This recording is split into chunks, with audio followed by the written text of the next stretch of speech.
Cheguei aqui agora para dar continuidade à leitura de Rainha de Catway, né? Essa obra aqui baseada em fatos reais, baseados na história da Fiona Mutesi e também de muitas outras crianças, mas a protagonista aqui no caso é a Fiona. E gente, é muito emocionante essa história, é muito emocionante ver em detalhes assim tão minuciosos, assim, como que se deu tudo, cada etapa da vida da Fiona e também das outras crianças e do treinador, né, do Robert Katendê, enfim, de todas essas pessoas que estão ali em volta, né, e que vivenciaram o crescimento, o desenvolvimento da Fiona. É muito legal, gente. Então, assim, pra quem curtiu o Gambito da Rainha, que tá todo mundo falando, né, dessa série legal, eu ainda não assisti, quero maratonar nas minhas férias, mas assim, a história da Fiona não deixa nada, entendeu, né, a desejar. E eu gosto bastante de saber que é uma história real, né, que de fato ela existe, ela tá aí, já é uma mulher e tá seguindo aí, né, como enxadrista, né, como jogadora de xadrez. Muito legal isso, tá? Então eu vou pedir meu like, vou pedir que você compartilhe muito, que você se inscreva no canal se ainda não for inscrito e também ative as notificações, porque assim o YouTube te avisa sempre que tiver vídeo novo, tá bom? Nós estamos aqui na reta final da história da Fiona, nós concluímos então o capítulo, né, a última vez que eu postei vídeo, eu postei o dia 10 de leitura, né, e aqui, então a gente vai entrar no final aqui da história, tá? Vamos ler hoje o capítulo 10, tá bom? Vamos começar então. O capítulo 10 se chama Obstáculos. Vamos lá. Ele não conseguiria vencer. John Akibua não devia vencer. Um dos 43 filhos das 9 esposas de seu pai, Akibua nascera em 1949 e crescera em Lira, uma pequena aldeia no norte de Uganda, onde batalhava por uma refeição diária que frequentemente precisava caçar nos matagais. Ele saiu da escola quando seu pai morreu e foi para Kampala no fim de sua adolescência em busca de uma vida melhor. Encontrou emprego como policial, descobriu a corrida competitiva enquanto treinava para a força policial e se juntou ao time da corrida da polícia. Sua rotina de treinos era rudimentar, em parte porque não havia uma pista de corrida moderna em toda Uganda.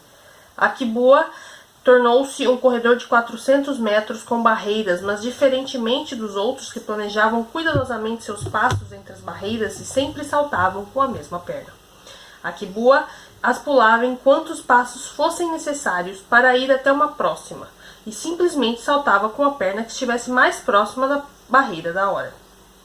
Aos 23 anos de idade, Akibua não era um dos favoritos nas Olimpíadas de 1972, porque lhe faltava a experiência necessária para uma competição internacional. Ele estava correndo a final na faixa 1, a última que teria escolhido, e acima de tudo, ele era de Uganda. Ugandenses não vencem. Quando Akibua deixou seu bloco de partida no Estádio Olímpico de Munique em 2 de setembro de 1972, quase ninguém em Uganda sequer sabia quem ele era. Apenas 47,82 segundos mais tarde, Akibua virou um herói nacional. Akibua vencera os 400 metros com barreiras, perseguindo seus rivais e os deixando para trás apenas vendo a sola de seus tênis de corrida com 2 anos de uso, um dos quais, reza a lenda, não tinha uma das travas. Akibua estabeleceu um novo recorde mundial e ganhou a primeira medalha de ouro olímpica de Uganda. Depois da corrida, ele animadamente deu a volta da vitória, erguendo uma bandeira acima da cabeça, começando uma tradição de eventos de corrida que dura até hoje. Muito poucos ugandenses puderam assistir a corrida de Akibua na televisão, mas pouco depois que a corrida terminar, a Rádio Uganda anunciou sua vitória em todo o país. A Irmandade do Atletismo de Uganda estava acompanhando John e via como ele podia progredir, mas o país todo não sabia muita coisa sobre atletismo, porque não era um esporte conhecido como o futebol, explica Daniel Tanwezigiri, mais um corredor de 400 metros com barreira que se tornou colega de equipe de Akibua logo depois das Olimpíadas. O resto do mundo não estava esperando uma medalha para ele, e mais tarde, John me contou que seu pensamento era: ei, não tenho nada a perder aqui. Deixe-me ir e ver o que eu consigo conquistar.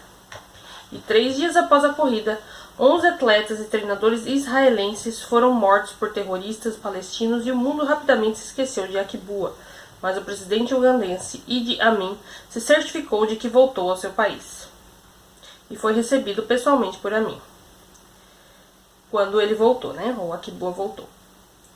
Ele foi promovido na polícia. Construíram uma casa para ele num dos melhores bairros de Kampala. Até mesmo uma grande rua da capital foi renomeada como Estrada Akibua. Foram anunciados planos para a construção do estádio Akibua.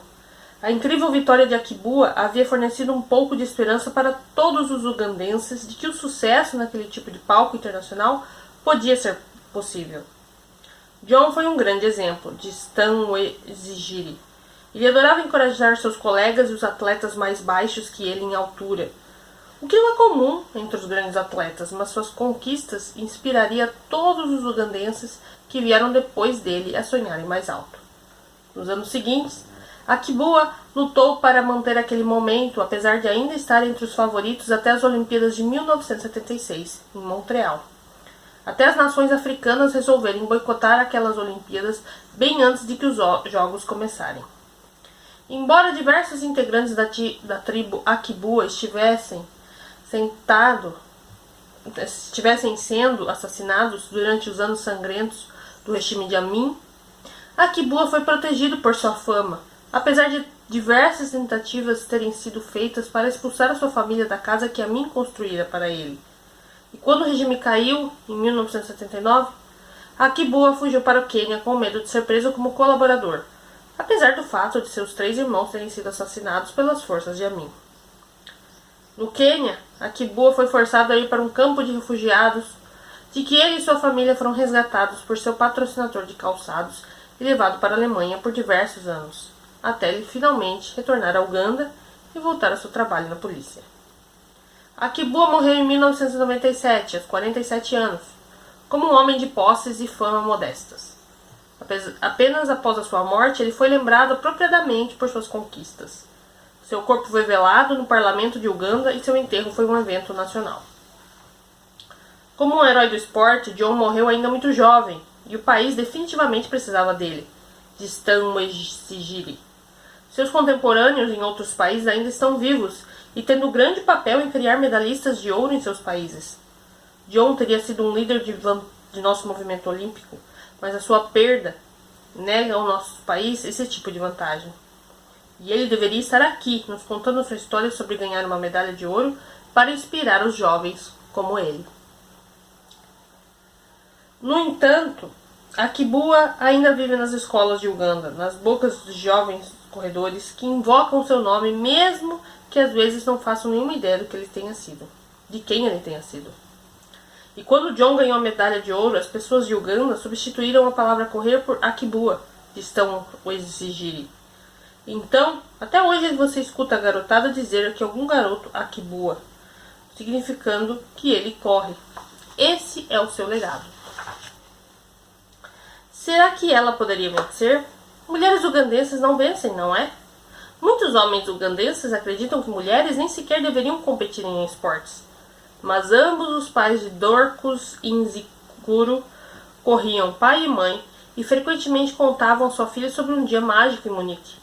Nzikuru cresceu idolatrando Akibua, que ganhara sua medalha de ouro 10 anos antes que Nzikuru nascer, na pequena cidade de Vurra, no distrito Arua, enfiado no noroeste de Uganda, perto da fronteira sudanesa.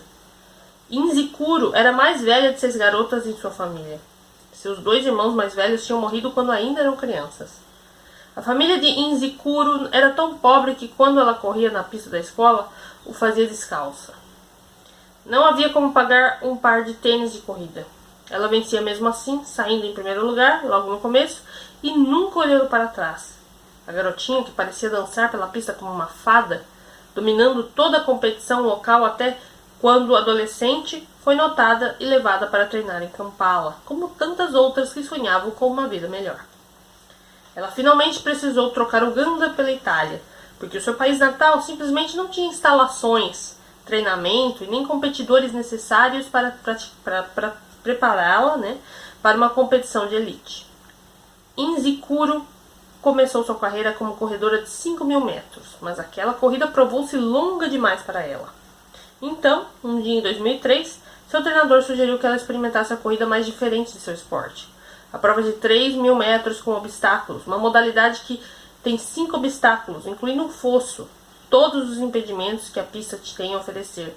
Inzikuro percebeu que ela meio que gostava de se molhar. Os 300 metros com obstáculos seriam disputados pela primeira vez no Campeonato Mundial durante o encontro de 2005 em Helsinki, Finlândia. E por mais que a maioria dos atletas na comunidade ainda não se desse conta, Inzikuro estava entre as melhores do mundo. Ela era uma desconhecida. Seu nome estava escrito errado em seu passaporte e todas as matérias escritas sobre a sua acelerada final dos 3.000 metros com obstáculos perpetuaram o erro. Inzikuro não se importava. Seu sobrenome Inzikuro é traduzido como sem respeito. Daniel Tanwezigiri, na época presidente da Federação do Atletismo de Uganda, prendeu o número de Inzikuro no peito dela antes da corrida, que valia medalha de ouro, e então perguntou: "O que você vai fazer?" "Vou deixá-las para trás", respondeu Inzikuro. E quando Inzikuro disparou na linha de partida do Estádio Olímpico de Helsinki em 8 de agosto de 2005, muitos em Uganda ainda estavam descobrindo quem ela era. Pouco mais de 9 minutos depois, Dorcas Inzikuro era mais uma heroína nacional. A corrida estava passando nas TVs de todos os bares, onde normalmente só se assiste futebol, conta Godfrey Galley. As pessoas se levantavam de seus lugares, elas gritavam, a tensão era grande. Pessoas de toda Kampala assistiam a corrida com ansiedade. Tanwezigiri acredita que ele pode ter sido a pessoa mais nervosa dentro do estádio naquele dia. "Quando você é presidente da federação, não pode ficar sentado", diz ele. "Eu levava nossa bandeira nacional, mas a deixei em meu banco e me aproximei da pista. E quando Inzikuro ganhou, fiquei procurando a bandeira para entregar a ela, mas não a encontrava em lugar nenhum. Assistir a corrida foi excitante demais. Ela estava bastante à frente do resto. Ela as deixou para trás." E preferindo ditar o ritmo, Inzikuro ficou na frente durante toda a corrida, ganhando num tempo de 9 minutos, 18 segundos e 24, mais de 2 segundos à frente das outras. Inzikuro correu sua volta de vitória sem uma bandeira, após vencer a primeira medalha de ouro internacional desde seu ídolo, Akibua, 33 anos antes, e assim juntando-se a ele como o segundo exemplo em esportes praticados, fabricado por a sua nação. Em contraste, os Estados Unidos já ganharam mais de 1.000 medalhas de ouro apenas em sua história nas Olimpíadas, e o vizinho de Uganda, Quênia, já ganhou 23. Quando chegou a hora de entregar as medalhas, Inzikuro estava chorando, em vez de sorrindo, porque mal podia acreditar no que fizera. Relembra Tanwezigiri. Ela não conseguia acreditar que o hino nacional estava sendo tocado para ela. Eu não esperava aquele nível de animação e sucesso em casa. As pessoas me ligavam perguntando quanto o voo dela ia chegar para as comemorações começarem. E eu dizia: "O quê? A moça vai a outro lugar antes de continuar treinando." Eles diziam que não, que ela precisava voltar para casa antes. O governo de Uganda fretou um avião para levar Inzikuro para casa. Uma multidão exultante de 10.000 pessoas a recebeu no aeroporto em Entebbe. E na manhã seguinte, uma carreata de 12 motocicletas, seguida por um conversível Mercedes-Benz, que levava Inzikuro, demorou 5 horas para levá-la pelos 30 quilômetros de Entebbe até Kampala, enquanto ugandenses eufóricos faziam fila nas calçadas. Um jovem exultante correu por todo o caminho ao lado do carro de Inzikuro, e depois de passar por todas as principais ruas de Kampala, em meio a mais multidões que comemoravam, Inzikuro foi homenageada numa sessão especial convocada pelo Parlamento de Uganda e convidada para jantar com o presidente. Inzikuro se tornou uma heroína nacional, conhecida por toda parte, assim como Ikibua, diz Gale. Agora, nas escolas, quando estão ensinando matemática, dizem: "Se Inzikuro está correndo a 10 km por hora e precisa correr 50 km, quanto tempo Inzikuro vai levar para cobrir a distância?" Inzikuro se tornaria conhecida como a Gazela de Arua. e depois de vencer os 3.000 metros com obstáculos nos Jogos de Commonwealth 2006, ela perdeu velocidade por conta de lesões. Então ela engravidou e depois de perder 2 anos por causa do nascimento de seu filho, foi só recentemente que voltou a treinar num nível competitivo. E durante muitos anos, a sociedade de Uganda não apoiou mulheres nos esportes, porque achavam que era um nicho masculino e por mais que atletas famosas pudessem ser admiradas como ótimas atletas, não eram admiradas como exemplos de família, considerando que havia saído da rota esperada delas. Explica Tão Exigire. Nzikuru ajudou a mudar isso. As pessoas se orgulham dessa moça, e por causa de Nzikuru, os ugandenses não dizem mais que o esporte não é coisa de mulher. Nzikuru inspirou e motivou muitas mulheres, acrescenta Jasper Aligaweza, secretário-geral do Conselho Nacional de Esportes de Uganda. Quando ela ganhou a medalha, todas as escolas queriam convidá-la para mostrar às crianças que você podia vir de uma família muito pobre e se esforçando se tornar um campeão. Nzikuru se tornou sinônimo da palavra campeã.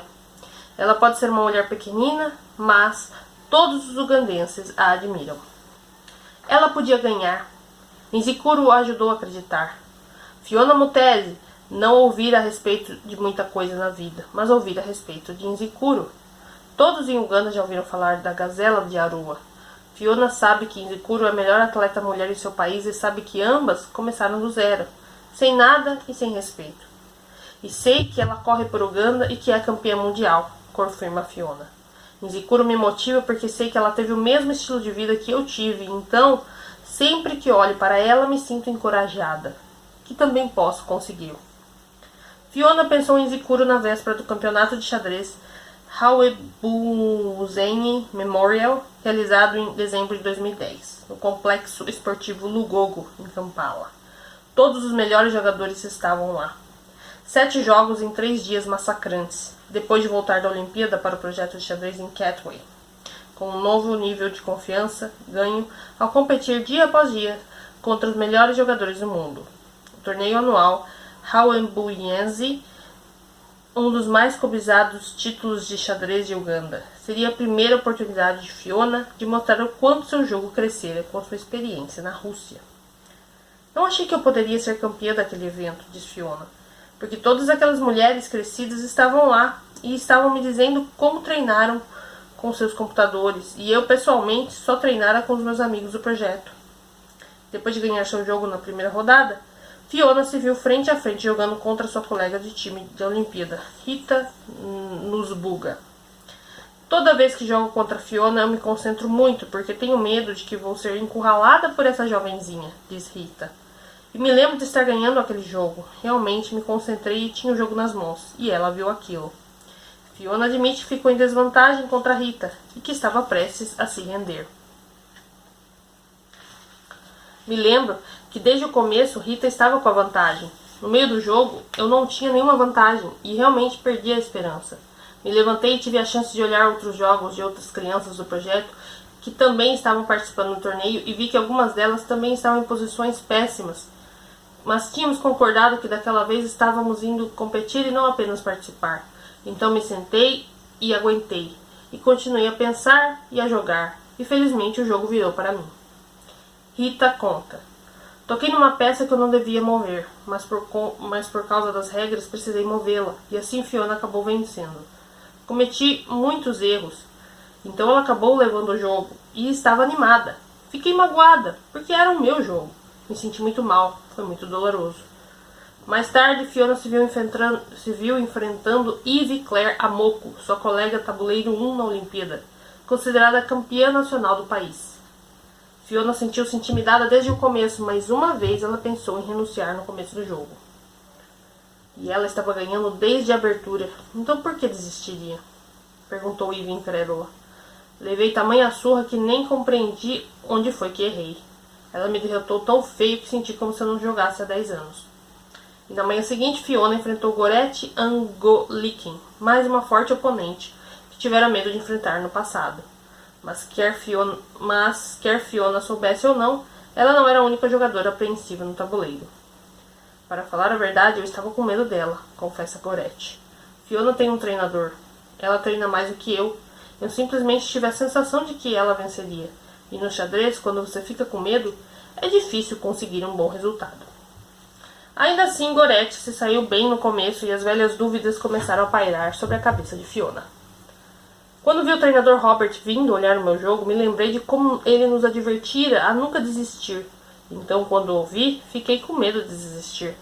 Quando me lembrei daquele acordo, aquilo de alguma forma me incentivou e eu disse, ok, deixe-me continuar.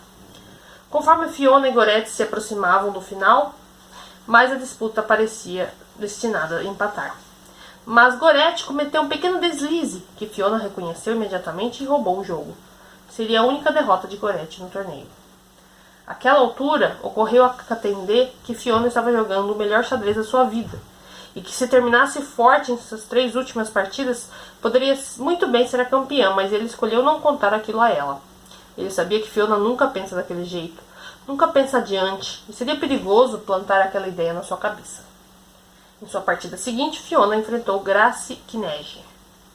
Me lembro de como ela me derrotou com facilidade, o que foi bastante embaraçoso, diz Grace. Ela jogou tão bem que me lembro de pensar, essa garota está se tornando uma jogadora muito forte e confiante. Essa não é a mesma garota que jogou na Olimpíada. Naquela noite, Fiona derrotou com facilidade Joan Nakimuli em sua 6ª vitória consecutiva.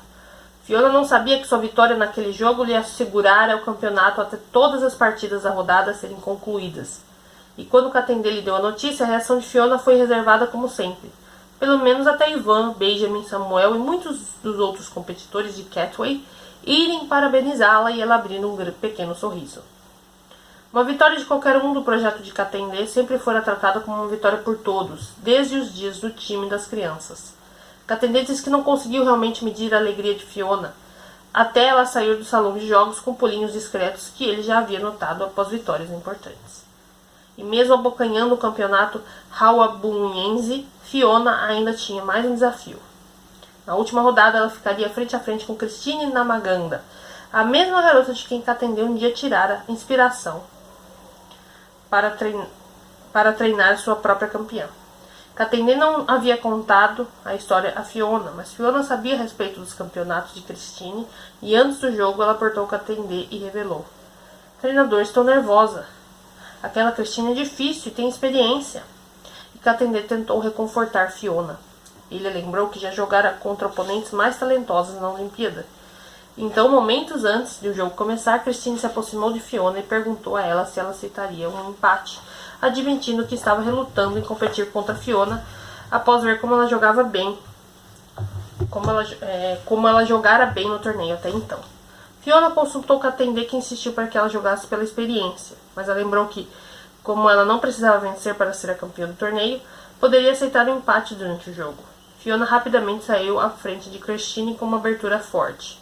E quando Christine pediu empate no começo do jogo, Fiona o concedeu para ajudar a reputação de Christine. De repente, não havia mais ninguém a temer. Uma garota jovem como ela não devia conseguir vencer aquele torneio, diz Rita. Mas todas nós cometemos deslizes contra ela e ela se aproveitou deles. E quando você olha para a história de Fiona, ela é totalmente diferente de todas nós. Então você não tem como não ficar feliz por ela quando ela vence. Talvez alguns tenham ficado surpresos quando ela ganhou aquele torneio, por ainda ser tão jovem, mas aqueles que a conheciam não ficaram, diz Grace. Ela mereceu. E pela primeira vez, Fiona foi incontestavelmente a melhor jogadora de xadrez, mulher de xadrez de Uganda. E pela primeira vez, ela as estava deixando para trás. Durante os primeiros 13 anos de sua vida, ela fora outra pessoa. Ela fora Fiona. Como seu nome jamais fora formalmente soletrado para ela, quando a filha de Harriet começou a escrever na escola primária, ela soletrava seu nome da forma que soava, Fiona. E quando chegou a P4, conheceu outro aluno com o mesmo nome, mas que o escrevia Phiona. Ela não entendeu muito bem como seus nomes podiam ser soletrados de maneiras diferentes, mas continuou usando Fiona com F. Até o dia em que se abriu seu passaporte para ir ao torneio de xadrez no Sudão, e durante o processo de entrada no passaporte, Godfrey Galley preencheu os documentos dela sem se dar ao trabalho de chegar como ela escrevia o seu nome. Galley conhecia uma mulher com o mesmo nome e que escrevia como PH. Então, foi assim que ela escreveu na sua inscrição. E quando Fiona recebeu o passaporte, ela notou a grafia diferente. Katendê disse a ela que dali em diante ela deveria começar, a soletrar o seu nome com PH, para não ter problemas burocráticos quando usasse seu passaporte como identificação. E assim Fiona se tornou Fiona, Fiona com F se tornou Fiona com PH, sem ter tido escolha alguma. Fiona não é mais Fiona, cada dia o é menos. Rodney Sudduth se lembra da primeira vez que encontrou a garota em 2006. Ele visitou o projeto de xadrez e pediu que Katendê indicasse algumas das crianças que se destacavam por suas habilidades. Naquela época, Fiona tinha 10 anos e estivera fora da escola por pelo menos 6 anos. Ela falava Luganda, mas não sabia ler nem escrever naquele idioma. Ela não falava inglês, só sabia escrever seu próprio nome e um punhado de outras palavras, e só entendia frases simples. Quando conheci Fiona, acho que viu seu rosto de relance, mas basicamente só viu o alto de sua cabeça porque ela não fazia contato visual, relembra Sudduth. Robert traduziu então que Fiona disse alguma coisa, mas não escutei. Fiquei realmente impressionado com o quanto ela era introvertida. Ela respondia uma pergunta direta, mas nunca com mais do que a resposta mais simples para encerrar logo a conversa. Diferentemente de muitos ugandenses que gostam de contato físico, um tapinha nas costas, ela também parecia se afastar daquilo. Mas a cada visita, depois daquela, vi seu progresso e seu aumento de confiança. Não apenas no xadrez, mas também na vida. E desde o começo, Sudduth também reparou na compaixão de Fiona pelas outras crianças. Todos os dias, quando chegava o projeto, ela cuidava de diversas das crianças mais novas, enquanto a maioria de seus colegas ia direto para os tabuleiros para começar a jogar. Fiona primeiro se certificava de que certas crianças de quem ela cuidava estavam lá, e muitas vezes se sentava com eles para ajudar a ensiná-los a jogar.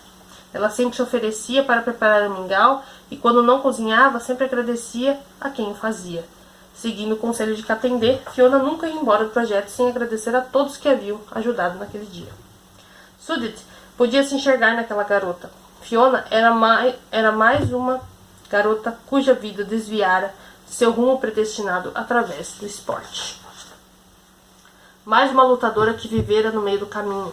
Mais uma pessoa de histórico duro, inspirada pela ideia de que poderia haver algo mais lá fora. Ele se lembra, em particular, no dia em que Fiona voltou do Sudão com um novo nível de autoconfiança. Havia um brilho novo ali, e isso vem de ser competitiva, disse Sudduth. Perguntei, gostou da sua viagem? E Fiona respondeu, sim, nós vencemos. Aquela nem tinha sido minha pergunta, mas gostei de sua resposta. Naquela época, Fiona aceitara o xadrez como sua verdadeira vocação. Amo o xadrez com todo o meu coração, disse Fiona. E quando você ama alguma coisa com todo o seu coração, isso traz muitas outras coisas. Eu não teria saído do país se não fosse pelo xadrez. Eu não estava na escola, mas voltei a estudar por causa do xadrez. Eu não teria conhecido o treinador Robert, nem tantas pessoas se não fosse pelo xadrez. E por causa do amor que sinto pelo xadrez, consigo ter acesso a tudo isso. E se você é uma criança da favela, sua personalidade é sufocada pela necessidade de sobreviver, disse Sudduth. Mas o que é tão raro em Fiona, uma criança de Catway, é que ela não ignora o que existe ao seu redor. Ela observa e absorve e aprende com aquilo. É como se ela viu algumas das histórias de horror que fazem parte do dia a dia da favela. E aquilo atinge Fiona mais do que seus colegas. Aquilo a toca. Ela é muito sensível aos pensamentos e sentimentos dos outros e acho que é isso que é bom para o seu xadrez. Katendê atribuiu grande parte da transformação pessoal de Fiona ao fato de ela ter se encontrado a religião. É muito difícil medir aspectos espirituais porque não existem parâmetros, diz Katendê. Você não tem como saber realmente para onde o vento sopra, a não ser que seja sacudindo as coisas, a não ser que veja sacudindo as coisas. Você precisa ver seu efeito. Posso dizer com confiança que Fiona não estava bem espiritualmente por causa da maneira com que brigava e dizia vulgaridades para as outras crianças. Mas eu diria que ela deu uma virada de 180 graus. Sua conduta é totalmente diferente agora do que era antes de se juntar ao programa. Ela ficou até graciosa. Fiona vai ao culto todo dia, ou à igreja perto da sua escola, ou à igreja de sua mãe mais perto de casa. Uma das poucas posses fixas de Fiona era uma pequena bíblia de páginas marcadas que ela levava consigo em quase todos os lugares que vai. Ela acredita em Deus, apesar de ainda estar tentando entender o impacto que a religião pode ter em sua vida. Ser salva realmente me ajudou muito, porque às vezes posso ter problemas e simplesmente os coloco nos pedidos de oração e já vi Deus conseguir nos resgatar, diz Fiona. Me lembro de uma vez em que fiquei doente, estava quase morrendo e tinha um pastor que veio e me fez confessar algumas palavras. E depois de confessar aquelas palavras, no dia seguinte senti que estava melhorando. E nos dias seguintes me curei. Então entendo que ser uma cristã renascida me ajudou muito. Aprecio Deus por ter me ajudado a ficar viva. Em janeiro de 2011, a história de Fiona foi publicada na revista ESPN The Magazine. E até aquele momento, as façanhas de Fiona só eram conhecidas do projeto de xadrez e dentro do Sports Outreach. Apesar do xadrez não estar entre os esportes mais acompanhados de Uganda, de repente a nação começou a descobrir aquele prodígio em seu meio. E quando a história foi publicada, o Conselho Nacional de Esportes de Uganda aumentou o fundo anual de sua organização para o xadrez de 2 milhões para 5 milhões de shillings e prometeu ainda mais apoio para o esporte no futuro. E Godfrey Galley diz: aquela matéria fez a mídia local dizer: quem é essa pessoa? Nós não sabemos. Eles vieram até mim pedindo entrevistas. Além disso, na mídia internacional também vieram. Isso levou a história de Fiona para o mundo. Nossos gestores do Ministério dos Esportes ficavam me perguntando: quem é essa garota?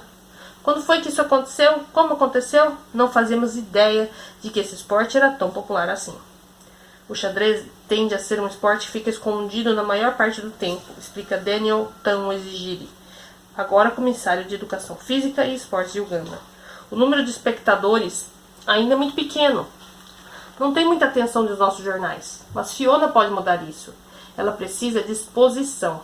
Se a imprensa escolher o xadrez como um material regular para publicidade, a comunidade vai descobrir, as escolas vão descobrir, as jovens vão descobrir. Não temos muita cultura de leitura, então também precisamos da mídia eletrônica, das rádios e das televisões falando sobre essa jovem.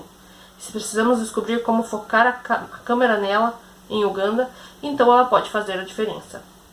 A história de Fiona me lembra a de outra adolescente que veio do nada, afirma Jasper Alagoesa.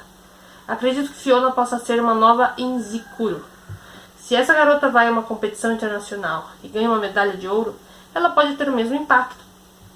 Porque não se esqueça que a corrida também não é popular como o futebol. E quando temos um evento de corrida em Uganda, a entrada é gratuita, mas não vemos gente. Mas quando o Nzikuru ganhou uma medalha de ouro, todo mundo foi para as ruas.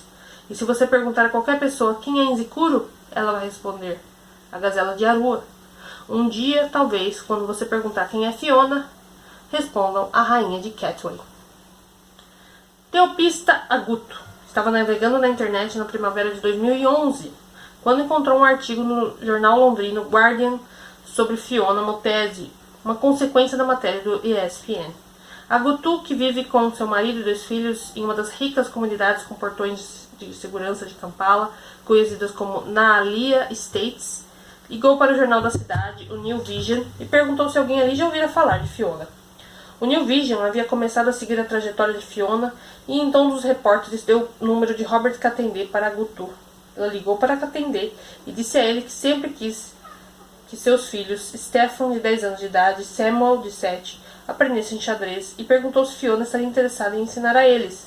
Agutu se ofereceu para levar os seus filhos a Catway, mas como eles nunca tinham ido lá, Katende achou que era melhor a Fiona ir até a casa de Agutu para não ficar com vergonha, comprometendo seu potencial de ensinar. E quando seus alunos descobriram como era o lugar onde ela mora. Uma semana depois, durante um feriado escolar, Fiona entrou num táxi para a corrida de 7 km até outro mundo. Ela entrou numa casa com uma televisão de tela plana novinha em folha, quartos de crianças do tamanho do seu barraco e um banheiro limpinho com adesivos do Mickey Mouse acima do vaso sanitário. Havia uma casa da árvore no quintal, de onde se tinha uma vista panorâmica de Kampala, que não incluía as planícies de Catway. Normalmente, uma comunidade como Naalia não deixaria uma criança da favela passar pelo portão, diz Katende. Mas Fiona desenvolveu um tipo de potencial que abre portas. Fiona tem um dom que valorizamos muito, diz Agutu. Trata-se do que ela sabe, e não de quem ela é e nem de onde vem. Até 12 crianças do bairro de Nalia aparecem nos feriados escolares para encontrar Fiona e diversas outras crianças do projeto de xadrez, ansiosas para fazerem a viagem para fora de Catway. Elas só recebem para cobrir suas despesas de viagem. Fiona começou a ensinar xadrez com o peão, em seguida com a torre, então o bispo, assim como ela aprendera de Glória e Glória aprendera de Benjamin, Benjamin de Ivan e Ivan do próprio Catendê. O método de ensino é o mesmo. Na verdade, Stefan fez o mate do louco em Samuel diversas vezes antes de Fiona ensinar Samuel a combatê-lo. Fiona estava nos contando sobre quanto ela foi ao Sudão e à Rússia e estava jogando xadrez e derrotando pessoas do mundo todo, e fiquei impressionado, conta Stefan. Fiquei pensando como isso pode acontecer. Ela saiu em vários artigos nos jornais até se tornar uma pessoa muito popular em Uganda. Vindo de onde ela vem, isso me inspira. Sei que ela é a melhor jogadora entre as garotas em Uganda e que é uma boa professora para se ter. Fiona também criou seu próprio projeto de xadrez informal em sua escola de ensino médio, ensinando a 20 de suas colegas mulheres. O xadrez se tornou tão popular que a professora de Fiona, Abei Senstogo, muitas vezes precisou confiscar tabuleiros dos alunos que jogavam escondidos na aula. O que sei a respeito de Fiona é que ela tem uma influência, porque quando começou a jogar xadrez na escola, o número de garotas que jogavam começou a aumentar a cada dia, disse Sutongo. Elas sabem que o xadrez já levou Fiona para outros países e muitas crianças estão se interessando por causa disso. Às vezes, quando as crianças escutam sobre alguma coisa boa acontecendo a alguém, elas se sentem encorajadas, elas têm orgulho dela. A publicidade internacional também levou Fiona a arranjar amigos por correspondência ao redor do mundo, incluindo um condenado americano chamado Damian Cobbage, que está preso por homicídio na Wand Correction Facility em Walden, Nova York. Cobbage leu a história de Fiona e os dois começaram um jogo de xadrez através de correspondências. Cobbage já enfiou a Fiona 3 livros de xadrez, um cheque de $25 que fez Catendê abrir a primeira conta no banco para Fiona, e a seguinte carta. Querida Fiona, escreva você feliz em ter notícias suas de seu treinador. Achei que eu não receberia uma carta de volta, e quando recebi sorri de felicidade. Sua carta foi a primeira que já recebi da minha terra natal. Escreva você e a Robert não apenas como mais um aprendiz de xadrez, mas também como um irmão numa terra distante. Há muito tempo meus ancestrais foram capturados e como descendente deles fico muito feliz em reconectar-me com você como amigo e irmão. Agradeço a você por concordar em jogar comigo. Simplesmente amo tudo relacionado ao xadrez. Tenho uma pequena biblioteca de livros sobre o assunto na minha cela, junto com 2 tabuleiros de plástico. Meu pai me ensinou a jogar quando eu tinha 8 anos de idade. Sou viciado desde então. Tenho 34 anos e não tenho muita concorrência aqui nessa prisão. Não tenha medo de que eu vá derrotá-la. Vi que você faz as peças de todo mundo recuarem até não haver nada a fazer a não ser desistir. Ainda faltam 6 anos e meio para eu sair desse lugar. Estou aqui desde 1997. Quando eu era mais novo, eu vivia sem o bem em minha vida e matei meu melhor amigo ao brincar com uma arma carregada que disparou e atingiu e tirou a sua vida. Todos os dias desejo que pudesse trazê-lo de volta. Todos os dias desejo que pudesse mudar o passado. E todos os dias escapo dos meus desejos através de um labirinto elaborado de xadrez. Oração e profunda reflexão. A vida na prisão é como um jogo de xadrez com muitas dimensões. Todos os dias são obstáculos e desafios, uma tentação de explodir e atacar. Mas como no xadrez, às vezes a contenção é melhor para sua posição do que atacar. Na prisão, a melhor posição é sair desse lugar e ir para casa, para nunca mais voltar. Então trabalho duro para me conter, não me envolver em nenhuma besteira. Meu rei, eu, continuo em maior parte preso na minha cela. E longe do tabuleiro, do centro do tabuleiro, onde perambulam muitos peões e mentes vazias. Muito obrigado por me responder. Fique bem, Daniel. Fiona diz que consegue se identificar com Cobbage. Ambos estão ligados por circunstâncias trágicas. Ambos lutam para sobreviver contra as adversidades do seu ambiente. Catendê acredita que Fiona esteja começando a entender a influência positiva que a história de sua vida pode ter na vida dos outros. Quero dizer que Fiona entende o que ela alcançou porque ela compara como está com como estava, diz Catendê. Ela teve muito orgulho de completar o ensino primário, tem orgulho de começar a falar um pouco de inglês. Até quando está passando por algum trauma e está na escola sem mais nada, ela ainda tem essa autoestima. Os outros alunos não a abordam diretamente, mas sabem o que ela alcançou. Eles cochicham. Ah, é ela. E de certa forma aquilo dá a ela confiança. Ela pode não ter dinheiro suficiente para comer na cantina, mas eles as olham como se ela fosse uma heroína. E mesmo assim, de acordo com a forma com que ela se vê, ela ainda não fez o que quer fazer. Ela realmente ainda está lutando, o tempo todo. Não me sinto a melhor jogadora de xadrez do país, disse Fiona.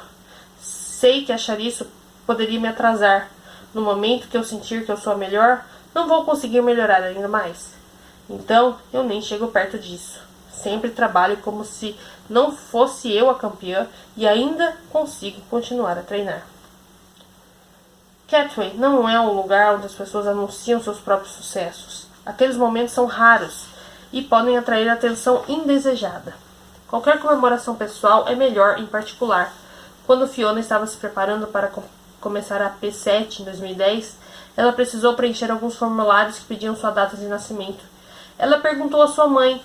Ela perguntou a Brian. É claro que ninguém sabia o que dizer a ela. Então ela queria preencher com alguma data, então ela escreveu 28 de março.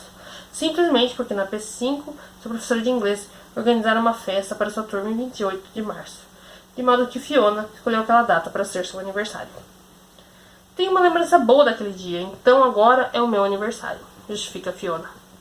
E daquele dia de 2011, quando fiz 15 anos, eu estava de férias, em casa de férias, e chamei as crianças do meu bairro e lhes dei doces. Foi assim que comemorei. Fiz aquilo porque queria que fosse um dia especial. Apesar de todas as coisas positivas que o xadrez trouxe para a sua vida, Fiona ainda sofre, assim como Fiona com F um dia sofreu. Quando voltou da Olimpíada de Xadrez em outubro de 2010, ela descobriu que a sua família havia sido mais uma vez despejada. Harriet estava com um aluguel 2 meses atrasados, e quando o senhorio descobriu que Muzungu da América tinha visitado o barraco dela com cadernos de anotações e câmeras, ele achou que Harriet devia ter dinheiro. E quando Harriet insistiu que não, a família foi expulsa. Com o dinheiro da mesada que Fiona ganhara na Olimpíada, a família conseguiu se mudar para outro barraco. Fiona está no colégio interno da escola secundária do St. Mubuga, por meio da bolsa POP. E fica em casa apenas durante as férias. Ela é lembrada todos os dias através da fome que frequentemente ronda seu estômago e do cheiro podre que permeia o complexo da escola, que algumas coisas não mudaram. Ela ainda é uma criança da favela de Catway, constantemente confrontada por um meio ambiente que conspira contra ela em diversos níveis. Muitos obstáculos. Existe uma história bem conhecida em Uganda, sobre um Muzungu que vê um ugandense pescando num lago. O ugandense pega um peixe, o cozinha e o come sentado debaixo da sombra de uma árvore. O Muzungu pergunta a ele: por que você não pega mais peixes e os vende para ganhar dinheiro? E depois o quê? Pergunta o pescador. Pode usar o dinheiro para abrir um negócio. E depois? Pode usar o dinheiro do seu negócio para fazer uma casa. E depois? Pode se tornar um homem rico e relaxar. E se o objetivo final é relaxar, então por que eu vou ter todo esse trabalho? Indaga o ugandense. Já estou relaxando agora. Fiona precisa desafiar Uganda, desafiar o sentimento que a envolve, seja ele de letargia ou impotência. Ela precisa desafiar o paradoxo de um país tão fértil que muitos ugandenses passam suas vidas inteiras aparando uma grama alta que parece crescer quase tão rápido quanto é cortada. Mas ainda assim luta para alimentar apropriadamente sua população. Precisa desafiar a crescente inflação do seu país, porque a carreira de Fiona no xadrez precisa de um patrocínio. E desta forma, o futuro da economia de Uganda está ligado ao dela. Pela primeira vez, ela se importa de verdade com o que está além de logo ali. O futuro de Uganda está nas mãos de Yoweri Museveni, o homem que um dia protegeu Katende e sua avó no matagal do Triângulo Luero e depois se tornou presidente. Como todos os presidentes de Uganda, Museveni, o ex-rebelde, é perseguido por rebeldes. Uganda é uma nação que luta com uma interminável guerra civil, que fez os Estados Unidos enviarem conselheiros especiais ao país em 2011, para ajudar o exército ugandense a caçar Joseph Kony e seu Lord Resistance Army, e levá-los à justiça pelas atrocidades que eles cometeram ao longo dos últimos 25 anos. Às vezes, pensar em nosso futuro em Uganda me dá vontade de chorar, diz Katende. É por isso que dedico minha vida às crianças. A única maneira de quebrar a corrente da pobreza é fazê-lo com crianças. É tarde demais para os adultos. Precisamos deixar aquela geração ir e começar agora. Como a economia de Uganda ainda precisa se recuperar dos estragos causados por Amin e seus sucessores, tanto John Akibua quanto Dorcus Inzikuru frequentemente precisaram deixar o país para treinar em lugares com instalações mais modernas. É irritante para Uganda que um país vizinho como o Quênia conquiste medalhas de ouro rotineiramente em competições internacionais e que Akibuda e Inzikuru sejam os únicos medalhistas de ouro de todos os esportes da história de Uganda. Os ugandenses idolatram o futebol acima de todos os outros esportes e, no entanto, o país jamais se classificou para uma Copa do Mundo. É uma nação tão faminta por reconhecimento no palco mundial que muitos de seus nativos começaram a ter saudade da era de Idi Amin, cuja megalomania forçou Uganda a ser notícia internacional também dentro quanto fora do campo. O general Amin, entre todos os presidentes que o país já teve, promoveu mais o esporte do que qualquer outro, apesar de não ser reconhecido por isso, explica Daniel Tanwezigiri. Nos esportes, você percebe que a maioria das conquistas de Uganda veio nos anos 1970 e a razão disso foi que tínhamos educação física estável e um bom sistema de acompanhamento para atletas que se saíam bem nos esportes.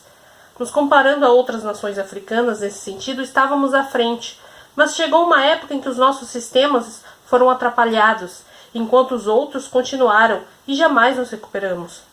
Nosso presidente atual precisa se informar mais sobre o assunto para termos mais fundos, diz Godfrey Galley. E para Museveni, os esportes não são nada mais do que um lazer, um passatempo. Me lembro de que uma vez ele nos disse que Uganda precisa gastar todo o seu dinheiro nas estradas e em hospitais. Os esportes não são prioridade para ele. Ele tem uma noção errada da contribuição que os esportes podem fazer ao nosso orgulho nacional. Por causa da falta de fundos, os jogadores de xadrez de Uganda raramente participam de torneio fora do seu próprio país. Até mesmo um torneio dentro de Uganda requer dinheiro para as inscrições, transportes e refeições, o que geralmente é demais para a Federação de Xadrez arcar sozinha. E em setembro de 2011, Fiona se classificou para jogar os Jogos Pan-Africanos em Moçambique, mas os fundos para enviá-la até lá jamais se tornaram realidade. Durante os últimos 2 anos, Fiona precisou recusar convites de torneios em toda a África, e até alguns dentro de Uganda, porque as viagens seriam caras demais. A Federação de Xadrez de Uganda não conseguiu nem realizar seu próprio campeonato nacional júnior de 2010.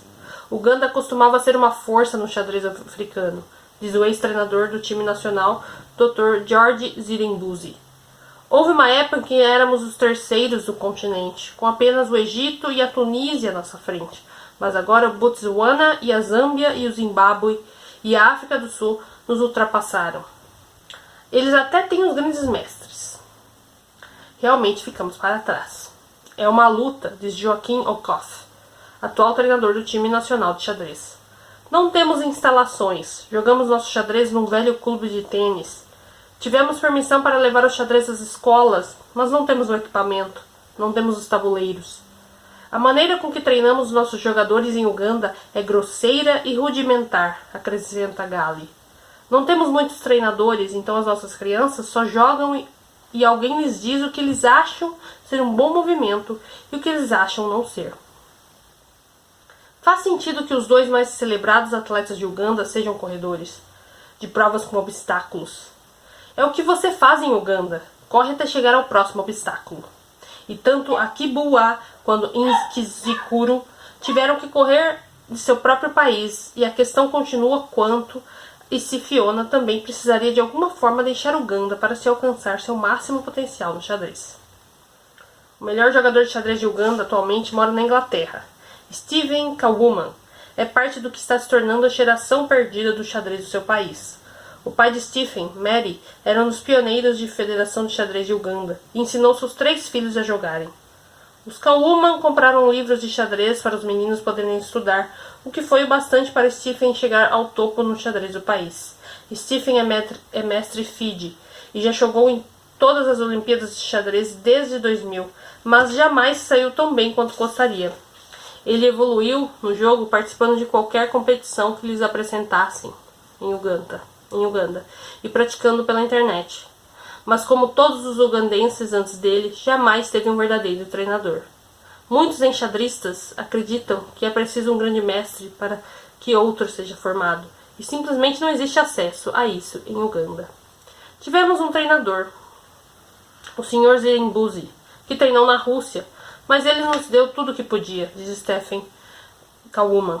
Para chegar ao nível seguinte, precisamos de um grande mestre ou de um mestre internacional que possa se sentar e analisar nossos jogos e nos dar um empurrão necessário. E durante tantos anos, os melhores jogadores de Uganda fizeram seu próprio trabalho.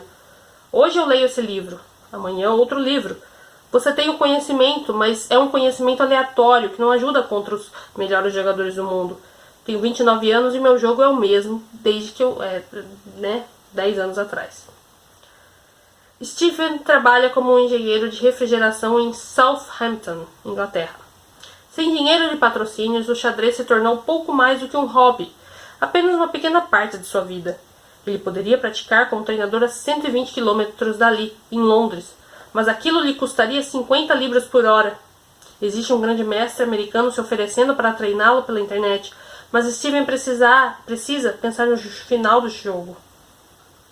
Quando mais ele pode investir de energia e dinheiro no xadrez? O xadrez demanda muito tempo, diz ele. Cheguei a um ponto em que não tinha tempo para o jogo. Agora estou casado, e pelo que já vi, quando você se casa, seu jogo piora. Não me arrependo disso. Estou feliz em ter me casado e ter um emprego. Por mais que o mestre Fide seja o mais alto ranking já alcançado por um ugandense, Steven diz que ele precisaria chegar ao nível seguinte, mestre internacional. Mas, para começar a de fato, receber um incentivo regular para participar dos torneios. E ele raramente joga em torneios avaliados pela FIDE, a não ser na Olimpíada. Ele joga em torneios de clubes, mas eles não servem para montar sua classificação. Steven está perto de um nível no qual poderia se manter como jogador de xadrez, mas ele começou a questionar se ainda tem vontade e os recursos para continuar subindo. Moses, irmão mais velho de Steven, já foi o melhor jogador de Uganda, mas ele também trocou seu país pela Inglaterra. Moses também chegou a ser mestre FIDE antes de chegar a um ponto onde pôde sentir que seu sonho de se tornar grande mestre não era mais possível. Então ele basicamente se aposentou do esporte, jogando apenas recreativamente pela internet. Ele se ofereceu para treinar Steven, mas Moses também não pôde levar seu irmão a novas alturas. O irmão mais novo de Steven, Patrick, de 20 anos, se beneficia do caminho trilhado por seus irmãos mais velhos. Eles lhe fornecem os livros e softwares necessários para ele alcançar o nível deles. Steven acredita que Patrick, que está abaixo de seus irmãos como candidato a mestre, já é capaz de jogar no seu nível, e acredita que em alguns anos, se conseguir treinamento e torneios adequados, Patrick poderá ser mestre internacional. Quando nossos melhores jogadores deixam o país, é uma perda para o xadrez de Uganda, lamenta Steven Kizuki, vice-presidente da Federação de Xadrez de Uganda.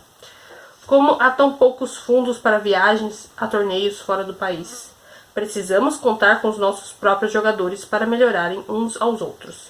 Só existem 2 torneios realizados anualmente para os times nacionais de Uganda, muito menos do que a maioria dos países como a Federação de Xadrez. Os enxadristas ugandenses são uma família, e eles frequentemente se reúnem em Kampala para jogar na Liga Nacional, mas não conseguem mais incentivar uns aos outros para melhorar no jogo, porque já conhecem as táticas um dos outros muito bem. Suas competições regulares são com times de clubes, os Mulago Kings e os Mulago Queens, que compreendem muitos dos participantes da Olimpíada de 2010 e são realizados no luxuoso Hotel Africana, onde durante as pausas entre os jogos, Fiona e os outros jogadores olham curiosamente a grande piscina que ocupa o pátio.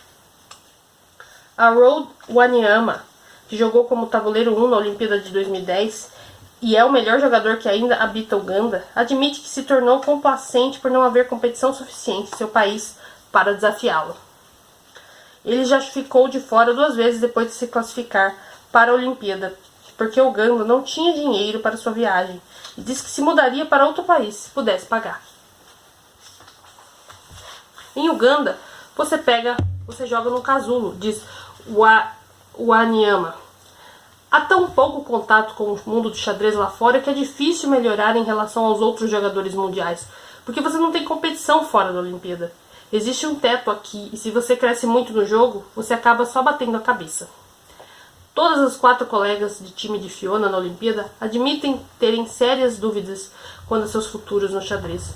Joma Butindo se casou com Stephen Kauman em 2011, mudou-se para a Inglaterra e diz que gostaria de competir em futuras Olimpíadas, e mais que aquilo, vai depender muito do nível de interesse de seu marido no jogo. Eve, Grace e Rita se formaram na mesma turma da Universidade de Makerere, em Kampala, em 2011, e agora precisam se sustentar.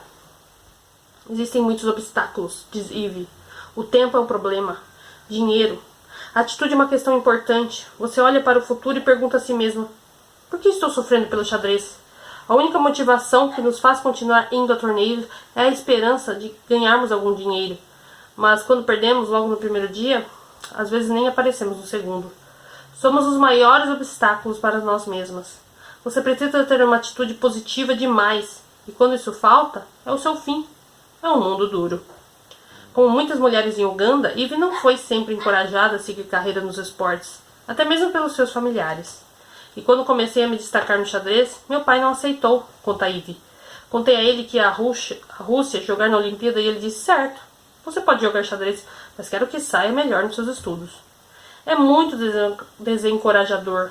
Só uma vez diga que tem orgulho de mim sem usar o mas. Toda vez que sonho com o xadrez, ele precisa usar o mas. Eu poderia ser tão melhor se tivesse algum apoio. Algumas jogadoras ugandenses talentosas desistiram do esporte depois de se casarem porque seus maridos as proibiam de jogar.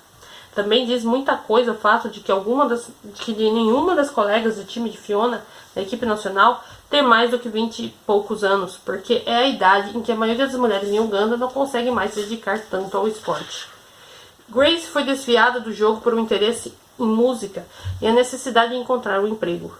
Fiz faculdade e estudei contabilidade, mas não é a minha paixão. Preciso trabalhar com isso para me sustentar. A coisa que mais afasta um enxadrista ugandense do jogo é o trabalho. Sou uma entre muitas mulheres em Uganda que adoraria focar só no xadrez e fazer dele sua carreira, mas no nosso país o xadrez não põe comida na mesa. E Eve planeja se tornar advogada, porque também não vê futuro no xadrez. Não vou basear minha carreira no xadrez porque, realisticamente, em Uganda, o que você pode ser? Treinadora de xadrez?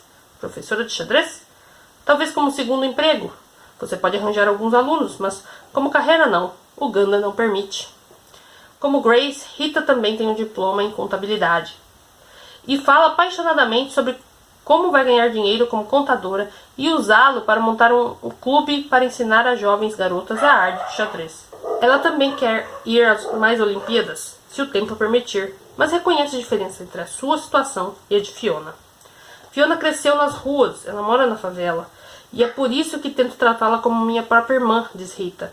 Rezo muito para que Fiona continue a jogar xadrez, porque acho que o jogo é como uma luz para ela. É como uma lanterna que pode tirá-la da favela até pessoas que talvez possam cuidar dela. E sempre digo a Fiona para jamais abandonar o xadrez. Nunca uma jogadora recebeu algum título na história de Uganda. Quando se trata de seu futuro no xadrez, as mais velhas não sonham com títulos nem classificações, apenas com mais viagens para fora de Uganda. Só Fiona tem sonhos de ser grande no jogo. Todas as suas colegas de time na Olimpíada concordam que Fiona é abençoada por sua juventude para continuar a prosseguir o jogo. E que seu potencial é enorme, mas que seu maior obstáculo é ela mesma. É difícil entendê-la porque um dia Fiona joga e você não fica muito impressionada, mas no dia seguinte ela joga e você pensa: oh meu Deus, essa garota é incrivelmente talentosa, diz Grace.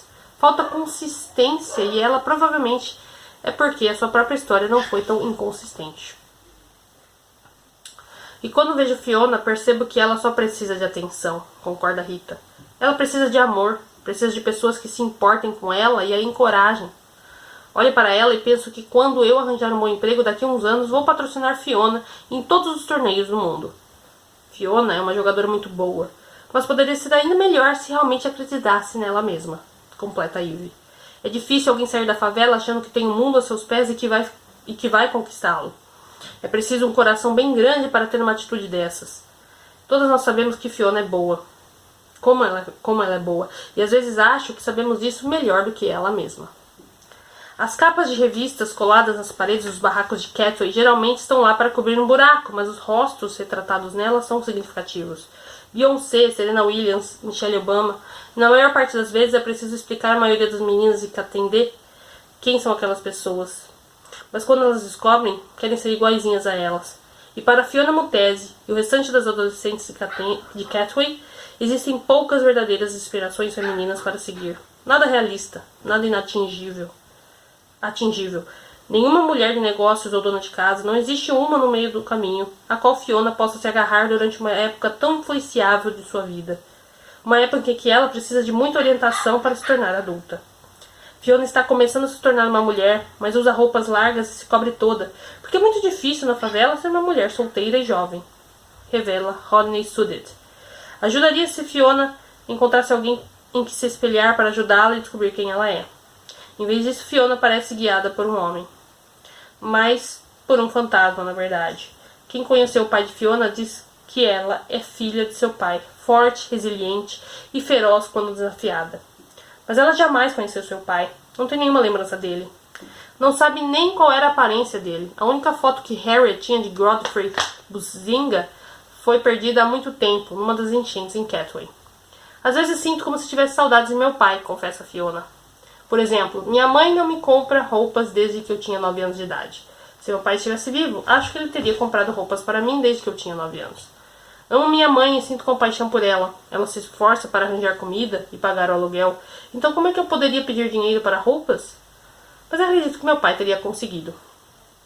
Harriet nunca fala sobre seu falecido marido. Só quando seus filhos lhe pedem alguma coisa que ela não pode comprar, ela diz: "E o pai de vocês me deixou algum dinheiro?" Fiona aprendeu a não perguntar sobre o pai à sua mãe. E ela desencoraja seus irmãos de fazerem qualquer menção a ele. Não sei nada a respeito de meu pai e nem quero saber, afirma Fiona. Às vezes meu irmão e minha irmã tentam me contar coisas a respeito de nosso pai e revelam o tipo de vida que eles tinham antes de ele morrer. Eu até acabo ficando triste e me convenço de que ele queria que ele estivesse vivo. Se ele ainda estivesse vivo, então não estaríamos sofrendo como estamos sofrendo. Então é por isso que eu não quero que ninguém fale dele. Parte do legado de Buyinza para sua filha é uma ameaça de AIDS. Fiona descobriu há poucos anos que seu pai morreu de AIDS e que a faz perguntar se ela também pode ter o vírus. Existe 1,2 milhão de pessoas infectadas pelo HIV em Uganda e mais de 100 mil ugandenses morrem de AIDS a cada ano. Durante anos, Harriet se recusou a fazer o teste porque tinha medo do estigma que o resultado positivo carrega em Uganda, banindo-a da comunidade e possivelmente até de sua própria família. Mas Harriet diz que nos anos recentes foi testada 3 vezes e sempre teve resultado negativo para o vírus HIV. Harriet nunca conversou com Fiona sobre o HIV, e por mais que o assunto seja discutido na escola, ela ainda é relativamente ingênua em relação às causas da doença. Sei um pouco sobre a AIDS, diz Fiona. Sei que é um tipo de doença que você pega quando comete adultério ou ao dividir objetos perfurantes. Quando você é um homem e não faz exame de sangue, pode dar à luz às crianças que também podem virar vítimas. Por mais que Fiona saiba muito bem da possibilidade de ter o vírus, ela não foi testada porque as crianças em Uganda realmente o são antes de completarem 18 anos de idade. Katende pode encorajá-la a fazer o teste antes para que ela possa começar o tratamento com a medicação adequada se o resultado for positivo. E Fiona conheceu dúzias de pessoas em Catway que morreram de AIDS. Ela é cercada pela tragédia diariamente. Dentro do projeto de xadrez, ela observou um colega de jogo, Alawi Kataweri, ficar doente com uma doença misteriosa que primeiro deixou sua pele pálida e depois parou seu coração. Ela conhece outra garota no projeto que foi estuprada por um grupo e depois foi abandonada por sua família, pois seu tratamento médico era caro demais. Conhece outra garota no projeto que abortou 2 vezes com um cabide e quase morreu por conta do trauma. Essas crianças em Catway estão no fundo do poço e muitos ugandenses querem que elas fiquem assim, diz Suddet. É uma forma de preconceito, as pessoas nas favelas são reconhecidas como humanas. Mas isso é tudo. É uma grande coisa alguém de Catway conquistar algo. Por mais que sejamos felizes pelas realizações de Fiona, existe uma grande preocupação a respeito de como ela vai lidar com isso. O fato de ela ser uma adolescente agora, por exemplo, pois muitos acham que ela já devia ser mãe. Afastar garotos que só querem dormir com ela é parte de sua rotina diária. A vida de Fiona é muito frágil. Catway é um mundo perdido. É uma zona de guerra. E não se consegue desviar das balas por muito tempo. Enquanto Fiona estiver na favela, ela precisa continuar se desviando dessas balas, saltando desses obstáculos. Ela é uma garota que precisa evitar se tornar a garota que Catway lhe força a ser todo o santo dia. Precisa continuar lutando para escapar do clichê que ela já testemunhou tão clara e dolorosamente em sua própria irmã. Rita, a filha de Knight, foi sequestrada no começo do ano de 2011. Apesar de, para sua mãe, parecer que foi há muito tempo, Knight não tem exatamente certeza de há quanto tempo sua filha sumiu. Ela só sabe que Rita tinha 4 anos de idade quando foi capturada, e que agora está mais velha, e continua sumida. Dias antes de Rita ser sequestrada, Knight encontrou na rua um homem que conheceu quando morava na favela de Matete. O homem a cumprimentou e perguntou: onde está morando? E naquela tarde, quando Knight estava fora trabalhando com sua mãe no mercado Kibuye e deixou seus filhos em casa, aquele homem visitou seu barraco. Ele levou pipoca para as crianças e então levou Rita embora. Quando cheguei em casa, uma das minhas filhas mais velhas, Winnie, me mostrou o caminho que o homem tinha usado para sair com Rita e tentei segui-lo, conta Knight. Quando cheguei onde eles costumavam ficar, me contaram que conhecia um homem, mas que ele já havia sido expulso da aldeia. E quando cheguei na polícia, me disseram que também conhecia um homem e tinham muitas acusações contra ele. Sem conseguir encontrá-lo, Knight procurou sua esposa, com a ajuda de outros moradores da aldeia da esposa. Knight conseguiu levá-lo até a delegacia e a mulher admitiu que seu marido levara Rita, mas que os dois haviam partido para o distrito Kasese, que ficava a mais de 300 quilômetros de Kampala. Então, quando a polícia ouviu a mulher confessar que a minha filha estava lá, eles a mandaram me levar até o paradeiro de Rita. Mas essa mulher disse que a menos que eu tivesse 200 mil shillings para o transporte, não teria condições de ir lá. Então tentei o melhor que pude arranjar dinheiro, mas falhei. Penso em Rita o tempo todo, mas o que eu posso fazer? Não tenho dinheiro para ir procurá-la. Então cuido do melhor que posso das outras 3 crianças. Rita é a terceira das 4 crianças que Knight teve com um dos 2 homens diferentes, junto de Eva, 10 anos, Winnie, de 7 e Grace, de 2. Knight tentou ficar com ambos os pais na esperança de sustentar suas filhas e talvez sua mãe e irmãos. Knight também trabalha no mercado onde Harriet terceirizou seu negócio para que Knight pudesse vender curry e chá enquanto a mãe vende legumes. O outro trabalho de Knight é no alfaiate local, que faz roupas infantis. O alfaiate cobra 1.000 shillings por vestido e se Knight conseguir vendê-los nas ruas por 1.500, ela fica com a diferença. Knight tem hoje cerca de 27 anos de idade. Ela teve uma trajetória bem parecida com a de sua mãe, muitas vezes sacrificando a si mesma para tentar salvar o resto da família. Fiona está na idade limítrofe, em que a vida de Knight piorou quando ela se comprometeu para ajudar a tirar a sua família das ruas e às custas do seu próprio futuro. As 2 filhas sobreviventes de Knight têm um relacionamento complicado. Eu me lembro de quando éramos mais novas e eu dizia a Knight: pare de ter filhos. E quando ela tinha filhos, os pais deles geralmente não os assumiam. Então não tínhamos o que fazer a não ser permitir que eles ficassem com a gente, lembra Fiona. Percebi que a comida que usávamos para 4 não seria suficiente para todos nós, e mais Knight, seus filhos, mas ela continuava tendo mais filhos. Knight acredita que Fiona não entende a sua situação, não entende o sacrifício que ela fez, e tem medo de sua irmã não respeitá-la. Tento aconselhá-la, mas pessoalmente acredito que Fiona me despreza de certa forma, porque ela me vê como se eu tivesse um status mais baixo que ela, admite Knight. Raramente a vejo porque fico em algum lugar, mas se encontro em casa, digo a ela: Fiona, a oportunidade que você tem, faça bom uso dela, porque eu não tive uma oportunidade dessas. Estude muito, porque você pode ver o tipo de vida que eu tenho agora. Não tenho nenhuma chance e nunca serei feliz como você é. Sempre a aconselho. Ela me diz que entendeu o que eu disse, mas não sei se ela esquece tudo logo depois. Eu não sei. Knight está do lado errado da linha divisória, nascida cedo demais para poder ter sido salva pelo projeto de xadrez de Robert Katende. Agora ela precisa ser salva por sua irmã, assim como salvou Fiona das ruas muitos anos antes, de maneira diferente. Lembro um dia em que uma das minhas filhas estava doente e eu não tinha dinheiro e Fiona me deu dinheiro que ganhou jogando xadrez e pude levar a criança no hospital, diz Knight. E sempre que Fiona ganha algum dinheiro, ela compra coisas para os meus filhos e promete que, se possível, vai fazê-los ir a uma escola. E quando estou tendo problemas sérios e ela tem algum dinheiro, ela nunca hesita em me ajudar. E quando perguntam a Knight sobre seus sonhos para o futuro, uma tristeza toma conta dela. Pelo que vejo, não tenho nenhuma esperança, não tenho sonhos. Tudo que eu preciso é ver meus filhos estudando. E talvez ter algum lugar para morar onde eles possam ir me ver. E quando lhe pergunto sobre os sonhos para Fiona, ela simplesmente responde que ela não leve a mesma vida que eu.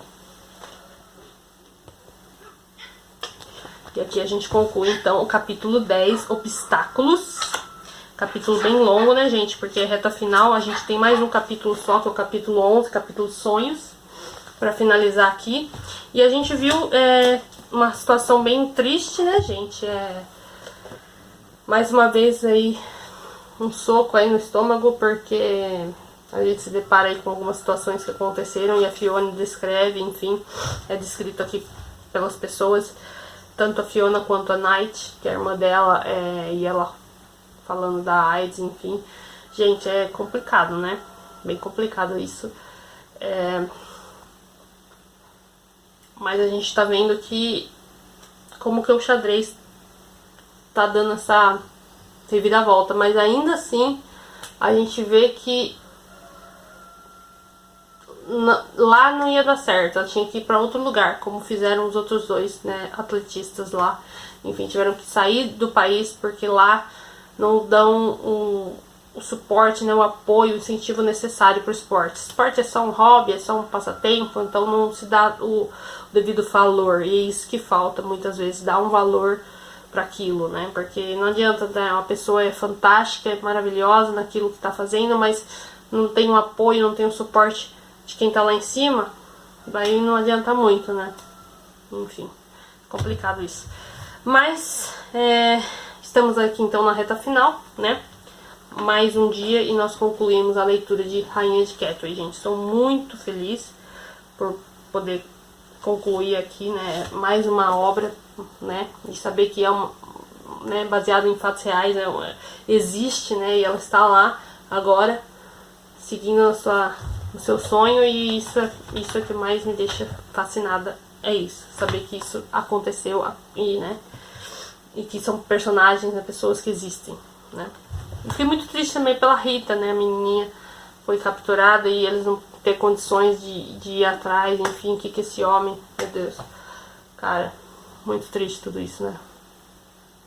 Mas enfim, espero que vocês estejam gostando dessa leitura, então logo menos eu volto com o desfecho dessa história, tá, gente? Aguardem aí e não esquece de deixar meu like. E em dezembro vocês vão ter aí alguns vídeos que ainda está pendente, né? Vídeos que eu devia postar em novembro, mas não deu tempo. Vocês vão ver aqui em dezembro, em algum dia aí, tá bom? E logo eu também trago a programação de dezembro pra vocês, tá bom? Um beijo e obrigada pra vocês que estão acompanhando o canal. Tchau, tchau. Até o próximo vídeo.